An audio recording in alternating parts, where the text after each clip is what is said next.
I do want to make everyone aware that this session is being recorded, and we will post it on our website.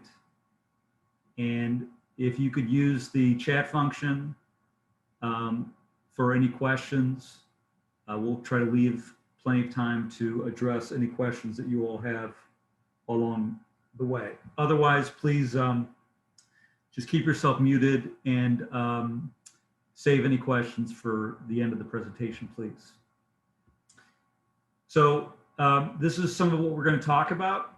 And this is a meeting, a presentation that we do every year in the fall.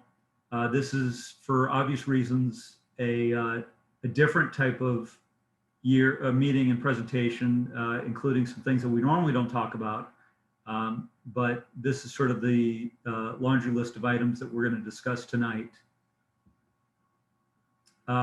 First, I just want to introduce some of the volunteers that are integral to each season, putting this whole thing together, helping build rosters, registration issues, troubleshooting, booking field time, working with our park district partners, spending user fee money and negotiating user fee dollars with park districts.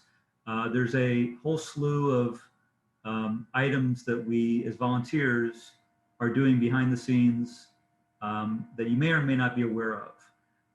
And so my name is Drew McElligott. I'm Regional Commissioner. I've been at this for a few years now in this position. I was also coach administrator, and I've had kids in the program since 2005 or so. I'm currently coaching two teams, U19, which is our high school age, and then a U14 girls team, which I just returned home from a practice and got drenched, and it was a lot of fun for all of us. Jenny Hall's our Assistant Regional Commissioner. Derek Jansen, our Uniform Coordinator. And if you have any uniform issues or questions, please jot down that email address and Derek can try to help you. Our United program is our club soccer program run by Bill Riley. Our extra program is for kids at the U8 level and higher that want to play a little bit more soccer than just the core program, the parent coach program.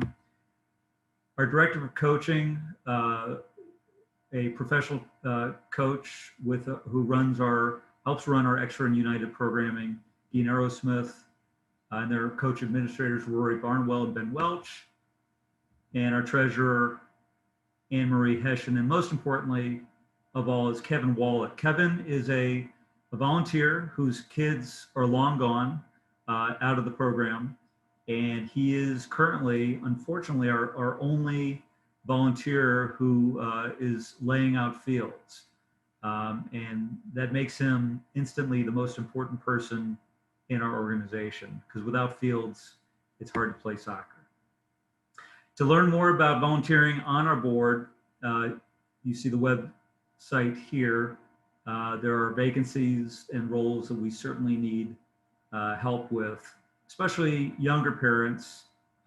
This doesn't happen without a revolving door of volunteers.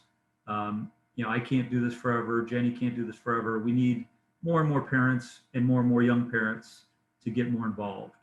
We'd appreciate you guys considering that. So the AYSO team is our referee volunteers, our parents, our coach volunteers, and at the center of the attention and all of our focus, especially this year of all years, is the kids and keeping them safe, but also creating the best possible soccer experience for them that we can. Our season goals this fall are a little unique from past seasons. We always want to provide an environment for social interaction, but now more than ever, we'd like to try to offer a bit of normalcy to our kids this season, more than any season. As always, we want our kids to learn and develop age-appropriate soccer skills. And we want them to have fun, have a positive soccer experience. And all this year more than ever, we need to do it safely, responsibly, and hopefully without interruption or disruption related to COVID. So our season schedule is a little unique. We have our opening day as always. We usually have a picture day in our fall season, and this year we'll be pushing that into the spring. We normally have special events that are typically discounted ticket pricing and tailgates that the league covers the cost for. And we'll see if we are able to do that in the spring or not. And then on the calendar, our final scrimmage day on Saturday is October 31st. So we'll talk about what's new because of COVID right now. Playground soccer for our 3 and 4-year-olds. We're going to need more parents to get more involved in watching and helping our professional coaches run our playground soccer program. Use our coaches as your guide, but we can't have eyes on every single player and child, and especially the 3 and 4-year-olds. So that's one new item this year. Our 3rd and 4th graders, we used to combine into a U10 division going back 5 or 6 years ago. We're now doing that again this year, and that's to help facilitate some of the team building that we wanted to do based on school and school combinations. And just combining these groups gave us larger numbers, which helped us build those teams a little easier. Instead of technically Saturday games, we have Saturday scrimmages. These are intra-team or intra-squad scrimmages so that the team that your kids are playing with is consistent, is static throughout the season. We have generally larger rosters than normal. And a big part of that is so that we can have the intra-team scrimmages. But some other considerations that we had when building our rosters were these questions. What if kids are sick? If your kid is sick, sniffles, sore throat, what have you, if you're following our policies and protocols and our suggestions, you're not bringing your kid to the soccer field. And if you're not bringing your kid to the soccer field, then we have less kids, obviously, to play. So we wanted to make sure that we had enough kids on the team so that everyone does play and not having too many kids on the bench or on the sideline. But at the same time, it's a bit of a thread that we're needling because we expect that more kids will miss some games or some scrimmages. And then also, the reality is, what if parents, families do get uncomfortable at some point during the course of the season? We don't necessarily expect that, but I think the responsible thing to do would be to anticipate that could happen. And so we're trying to account for all of these things, and that all makes into the reasoning for some of these rosters being larger. So rosters were formed where possible by school, group of schools, and geography. It gets trickier when you're talking about preschool, and it's trickier with private school, but we're doing the best that we can, just like we ask parents to do, and just like we ask the players to do on the field, doing the best that we can. And then this season, above all seasons, we're assigning more assistant coaches where we can, more volunteers, the team parents, which is a new position we created, a new role for an all hands on deck approach. Knowing the rosters are larger, trying to give the head coach or co-coaches as much help as possible in managing the team. So teams do not play each other, as I mentioned, intra-team scrimmages. Fields, historically, will have 2 teams sharing a field for practices, and that's no longer the case. There will be 30-minute gaps, at least, between all Saturday scrimmages. Reversible jerseys, no pennies, because we don't want to share equipment of any kind. And then our practice sessions, we try to talk to our coaches about best practices. We offered some coach training last week. We discussed it last night in our Zoom call. Less contact, more social distance and spacing. At U7, U8, normally there is a goalkeeper for our league. We're eliminating the goalkeeper for this year, at least for this season. Again, limiting contact in terms of hand contact. And then all divisions, again, limiting hand contact. They will not have throw-ins. This will be a kick-in or pass-in when the ball is out of bounds. We understand the rules of the game are important to teach, but there are little things that we can do in these cases to limit that contact. So we have our policies and protocols and FAQ at ayso300.org/return to play. It's really important. The most important thing that you could do is to read that document. It is 8 pages long, and we know that parents have had a lot to consume and review from the schools, from perhaps their employer. And here's one more thing, but it's really important that folks review these policies and protocols, and frankly, ask us if they have questions about them. Those policies, by the way, were updated at the end of August.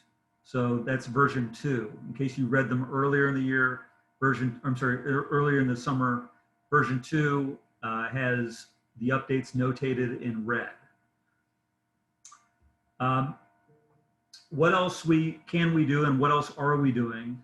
We really need to rely on parents to help us. It's a cumulative effort, a collective effort on all of our parts, and that includes pre-practice, pre-scrimmage, parent screening before your children even leave the house. At the field, we're also adding team parents. We'll be providing more information to team parents tomorrow, and their primary responsibilities are going to be to help the coaches and help the league in logging attendance. This is for contact tracing, both at practices and scrimmages. And then just giving the coaches some extra eyes on the players on the sideline, especially because kids can get antsy on the sideline, and we understand that. And just, again, all hands on deck in terms of trying to ensure as much of the safety protocols are being followed and our kids and families are staying safe. In the policies and protocols, at that webpage that I mentioned, there are these questions that I want everyone to ideally we all need to know what to do in these situations. All of these questions, each of these questions is addressed in our policies and protocols. And so if, in this case, an AYSO participant includes a player or a coach or a referee or a team parent, any of the team volunteers that are at the field, and by extension, a member of their household. So I really urge everyone to review these questions, review the protocols, and let us know if you have questions about any of this after you've reviewed the document. Part of pre-screening, obviously educating yourself, and we don't want to be the COVID police. It's something that we all have, I think, a responsibility as parents to just educate ourselves.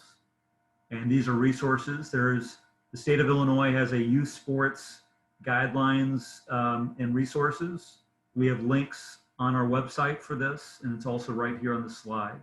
Obviously, CDC recommendations we're reviewing, monitoring, paying attention to, as well as U.S. Soccer. U.S. Soccer is a governing body for all youth, professional soccer throughout the country. And they have some very specific guidelines that we don't have to comply to the way that we do public health standards, but they have some very good ideas, very good guidance that we want to pay attention to. And again, just consume everything and make sure that we're doing the best that we can do. In terms of pre-screening, I just want to list some of the things that we'd like parents to think about, be aware of, make sure that you understand from our perspective. So some of this is expectations that we have policies and rules that we have, but also important that you just understand what we as a league are not necessarily doing, and therefore you need to do. So we're not checking temperatures at the field. We're not providing masks. And these are just tips that are really important that we want parents to consider. Obviously, discussing with kids, it depends on the age of the kid. Some are ready for these conversations, some are not. But for example, having a conversation with my child that you shouldn't be spitting on the field, touching players. I mean, these things are things we shouldn't just take for granted and assume that they necessarily are aware of. So hopefully we're having these conversations with our kids. In terms of masks, this is all in our policies and protocols. Players do not have to wear masks when actively playing on the field. They can if they or their parents are most comfortable doing so, but we have had many thoughtful conversations about this as a board, and we've thought it and we've rethought it, and we've paid attention to all the guidelines, public health guidelines, and this is the policy on masks. Coaches wear them all the time. Players wear them on the sidelines when not actively playing and on their way to and from the field, and parents as well wear masks to and from the field. We're doing our best to limit contact in some of the ways I've already mentioned. Each coach is being asked to explain some of these basic rules to their kids, their players. And we're maintaining social distance when possible. So the player discs are just one prop, if you will, to help try to spread out the kids when they're not actively playing. That could be at a practice for water breaks rather than just huddle together for water break. Ideally, we have their bag or these player discs that are set up 6 feet apart so that they have a target. They have a location to go to and stay socially distanced. We also have a SD line, which is our social distance line for spectators. It's 6 to 7 feet from the field's sideline.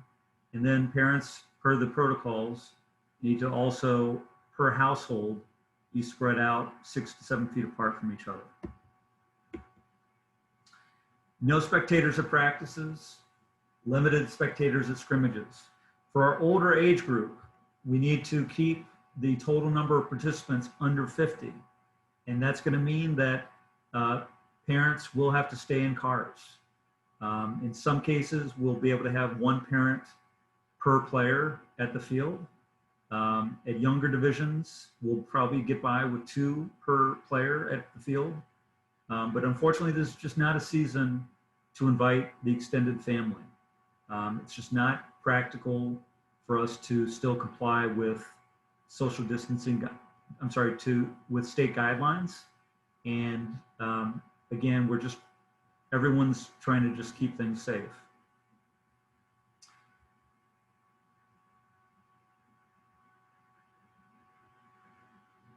No sharing of equipment, personal items, and then no snacks should be handed out.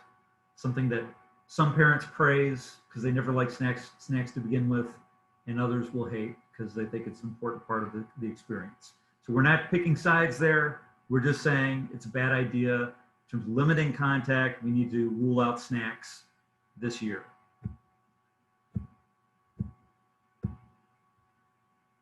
And if any player has symptoms, shows symptoms at the field, practice or scrimmage, it's a tough thing to say, an even tougher thing to enforce, but as a precaution, that child needs to go home.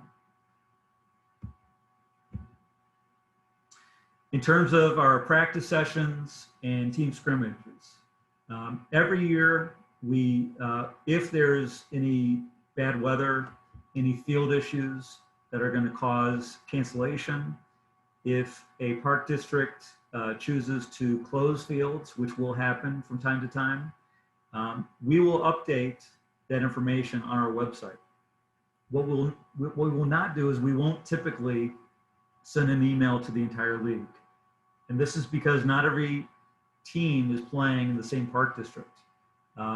We want to direct people to the website, and any updates will be put there. On Saturdays, if there are any field closures or cancellations, they will be posted on our website by 7:30 in the morning. If there are any closures or cancellations during the week for U7 and older practice sessions, that same website will be updated to reflect those closures and cancellations. In terms of practice sessions, we're trying to give our coaches guidance in terms of the best practices for running a practice. One of the most important things is keeping the practice active from minute one of the practice. As soon as kids get to the field, put them into play. We don't want kids congregating, and because when kids congregate, they're close contact, they may chase each other, touch each other, wrestle with each other. There's all sorts of things that could happen in a typical AYSO season if all that we're doing is leaving them to stand around. So it's really important that we want our players active. If for some reason the coach is running late, we really would like a parent to step in and get the players doing something. Let's keep them active and keep them from just hanging out. We want to maximize the amount of space in the field. And this is why we're limiting each practice slot to a single team. Coaches shouldn't be huddling their players together. There's just no reason for it in this environment. We can have conversations during water breaks 6 feet away. We don't need to call kids in, which you'll certainly see in a normal season. Considering stations and utilizing space on the field, especially for the larger rosters and older kids.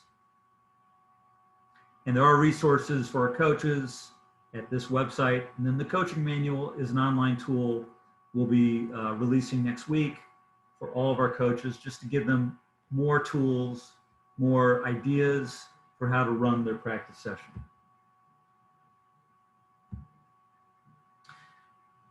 With AYSO, we have 6 philosophies. Everyone plays. This is a mandate that every player on a team plays at least half of every game. That's regardless of age group, division. No player should be playing a third quarter until everyone's played 2 quarters. No player should be playing a fourth quarter until everyone on the team has played 3 quarters. Balanced teams, this shouldn't be a problem this year. Coaches have complete control of what the makeup of each of the interest teams, squad teams are. There should be no blowouts this year. We don't want blowouts. What we want is we want competitive scrimmages that are balanced. Why? Because it's more fun. Also, kids get more out of the experience in terms of player development if they're evenly matched teams. So we're encouraging coaches to, if they need to, change things up at a halftime, change things up at the quarter break. And it's all for the point of making it a better experience for the kids.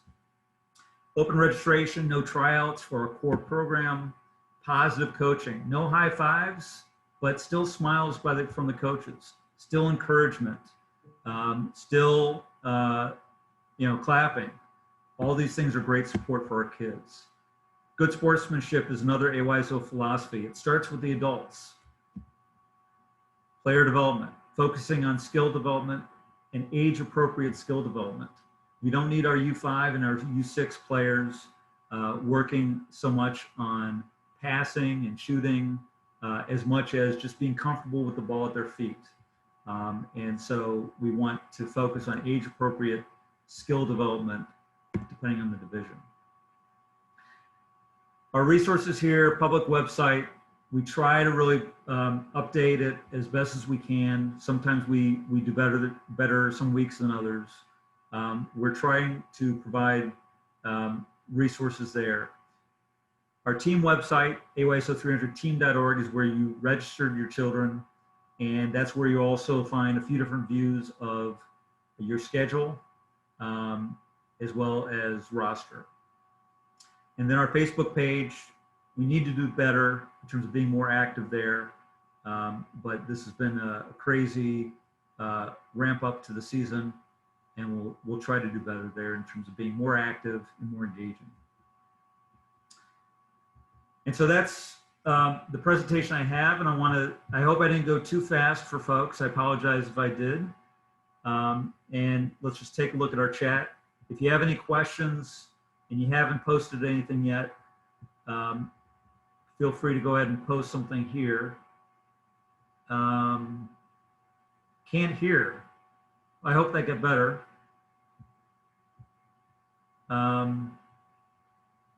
Trying to get a hold of someone in our league for the past week to enroll my son in the upcoming season. He will turn 3 in exactly 2 weeks for today. So for this question about the 3-year-old, he will be eligible for our playground soccer program. That's a non-team oriented program.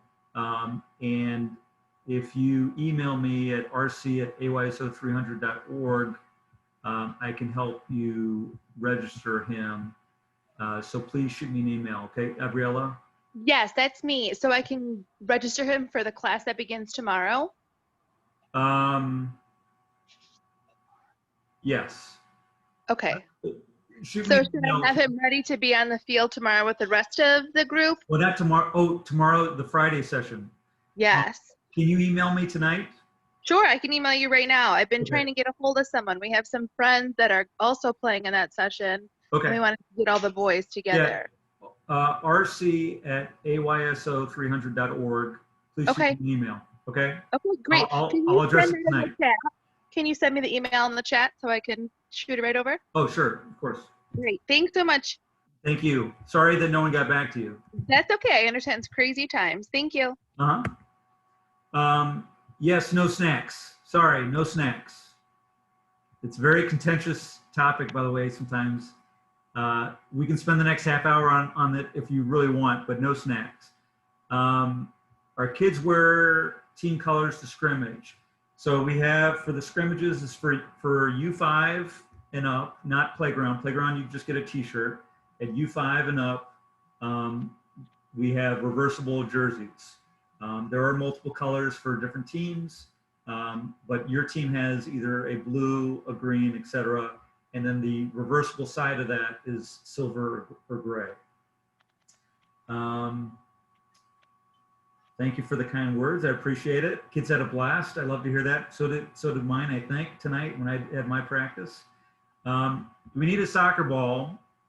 Yes, we ask that all players, except for playground soccer, we ask for all players of all ages to bring their own soccer ball, also bring a water bottle, ideally bring a bag, especially because with masks, one of the questions that we debated about was, well, what are kids going to do with their mask? Where are they going to put their mask? We really, ideally, they'll bring a bag so they can put their mask in the bag. Soccer balls at U5 through U8, it's a size 3 ball. At U10 and U12, it's a size 4 soccer ball. And U14 and U19, it's a size 5 soccer ball. And please don't leave yet, because I want to, while I've got a little bit more time, I want to show you guys one other thing. And so we have, this is our team website. And then this is our public website that I'd like to share with you. And so here's the field status area that we update. This is manually updated. This right here on our homepage is a map of all the fields in our area, not necessarily used every season, but this gives you a good idea of just how far we stretch from Brookfield to Western Springs. And then I also want to point everyone's attention, and I encourage, if you have the time, to review our division guidelines. And each of these division guidelines, there's some consistencies where it's the same for each division in terms of our safety protocols, of course, right here. And there's a link to our policies and protocols here. But also gets into, for example, the size of soccer ball. Oops. Some of the rules that are specific to certain divisions. No jewelry, including starter earrings. If you have daughters that you're considering getting earrings for, please wait. It's your prerogative, but our rule is that kids cannot play soccer on the field with earrings and jewelry. And starter earrings, even though those are supposed to stay in the ear, unfortunately, we've had some bad events happen where there was disagreement and misunderstanding on that rule.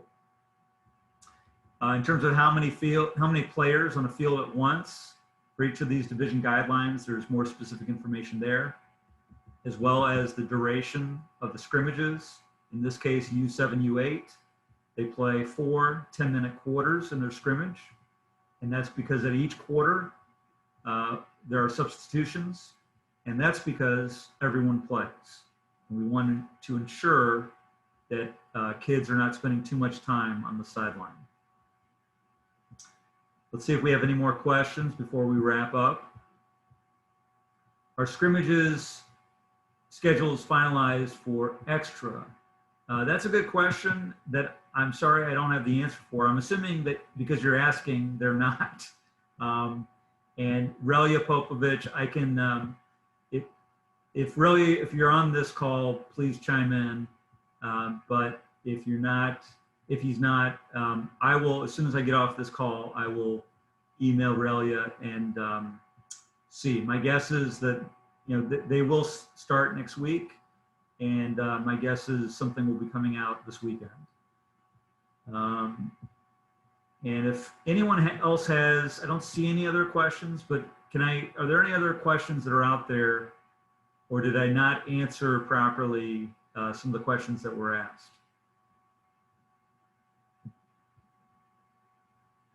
Anything else anyone wanted to, was hoping to hear that we can address right now? The team schedules for extra, team schedules are not in Team Snap for the core program. And as far as I know, Team Snap is only used for schedules for United. And if there's an extra parent that knows better, feel free. But I believe Team Snap is only used for United teams. And then are the playground soccer schedules set and communicated? So playground soccer does not have scrimmages. It does not have teams. And the schedule is a schedule that parents signed up for. So we have specific playground soccer sessions on Tuesdays, Fridays, and then we have 3 sessions on Saturdays at 9 a.m., 10 a.m., and 11 a.m. And so prior to the season starting and at registration, we ask playground soccer parents to choose one of those sessions either during the week or on Saturdays.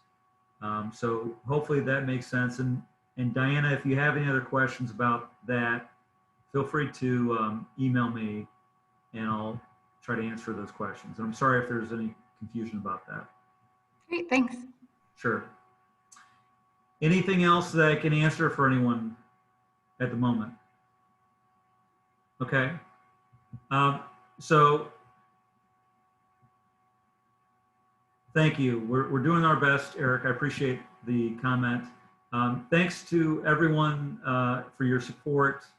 And it's the fun part starts now. I say that not sarcastically, because we get to see kids in action. kids enjoying the experience, hopefully. If for some reason kids are not enjoying the experience, I just want you to know that we absolutely want to hear about it. And we can't do anything about that at the end of the season. We need to know about it when it happens, whatever issue it may be.